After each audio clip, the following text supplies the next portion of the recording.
د پی ایس ایل په بیګانی میچ کې پشاورزلمی کوئٹہ گلیډیئٹر ته یو ډیر غټ شکست ورکړی دی چې بابراعظم پکې آؤټسټینډینګ بیټینګ کړی دی او صفیان مقیم په پی ایس ایل کې یو ډیر غټ ریکارډ جوړ کړی دی. صفیان مقیم د پاکستان د ټیم دروازې ډبۍ لګیا دی، خو لبد مرغه د پاکستان په ټیم کې د شاداب خان چې کله شاداب خان وینو بیا صفیان مقیم ته چانس په ډیر کمتي را باندې ملاویږي، ځکه شاداب خان او د صفیان مقیم رول چې کوم دی تقریبا سیم دی. دین علاوه عثمان طارق ته هم یو غټه خطر د صفیان مقیم نه جوړه شوې ده چې صفیان مقیم په پی ایس ایل کې په 15 میچونو کې لګاتار درې وکټې واغشتې، یعنی دا د پی ایس ایل یو غټ ریکارډ صفیان مقیم جوړ کو.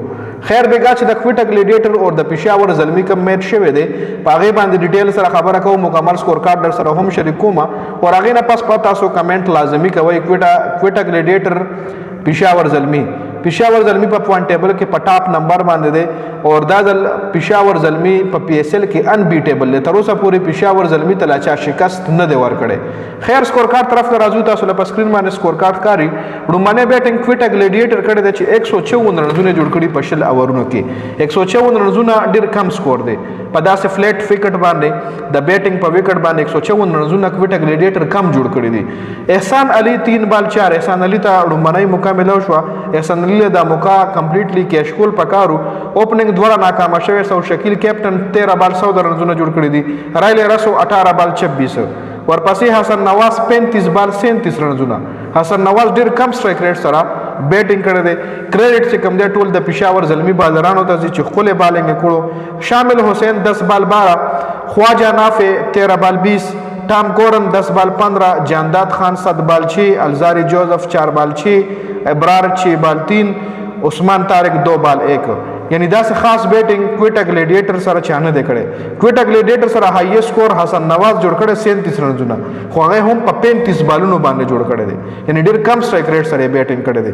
د پشاورزلمی طرف افتخار چاچا یو ځل بیا خبالنګ کړي دي 4 اور 20 یو وکټه. محمد باسط 4 اور 36 3 وکټه. باسط ایمرجنګ کھلاڑی دی، خو پړومبني چانس کې هغه ډیلیور کړي دي. مائیکل بریسویل 2 اور 23 خراب بالنگ، علی رضا 4 اور 28 خ بالنگ خو وکټ نه دا غشتري. صفیان مقیم 4 اور 25 3 وکټي زبردست بالنگ. آرون هاردی 2 اور 17 وکټ یومنا ټول نه خ بالنگ. محمد باسط، صفیان مقیم اور افتخار احمد چاچا کړی دی. جی اوس که چېرې موږ د پشاورزلمی چیس ترا شو نو پشاورزلمی ورپسې سکور په 19 اور کې چیس کړی دی چې بابراعظم نټ آؤټ پاتې شوی دی. بابراعظم میچ فینش کړی دی. 28 بال 35 محمد حارث جوړ کړی دی اور 51 بال 71 بابراعظم جوړ کړی چې بابراعظم پکې ان بیټیبل هم دی. کوشال مینډس 19 بال 21، ارون هاردی 14 بال 18، ارون هاردی هم نټ آؤٹ پاتې شوی دی. بابراعظم هایست سکورر دی 71 رنزونه په 51 بالونو باندې 139 سټرایک ریټ سره بیټینګ کړی دی. ورپسې کچری د کوئٹہ گلیډیئٹر بالنګ لاین اپ ګورو. جانداد خان 2.3 اور کې 27، مطلب تقریبا 15 بالو باندې 27 رنزونه ورکړي دي، خراب بالنګ. 1 اور 13 ټام کورن ورکړي دي، خراب بالنګ. ابرار 4 اور 31 خو وکټ یو هم نه دا غشتلی. الزاری جوزف 4 اور 32 یو وکټ خ بالنګ. سعود شکل 3 اور 23 یو وکټ خ بالنګ. عثمان طارق 4 اور 25 وکټ یو هم نه خ بالنګ. ټول نه خراب بالنګ دی سره جانداد خان اور ټام کورن کړی دی.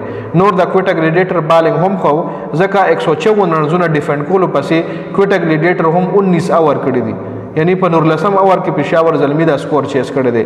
نو دا وخت په پی ایس ایل کې پشاورزلمی ان بیټیبل ټیم دی. کچره پوینټ ټیبل تاسو ګورئ نو پشاورزلمی وو میچونه کړی دي، وو کې شپږ میچونه ګټلي دي، یو میچ نو ریزلټ راغلی دی اور دا وخت په پوینټ ټیبل کې د پشاورزلمی پوینټس چې کوم دي هغه 13 پوینټس دي. نو دا مکمل سکورکارډ پشاور ورسس کوئٹہ گلیډیئٹر د ویډیو کتلو زیاته مننه. والسلام.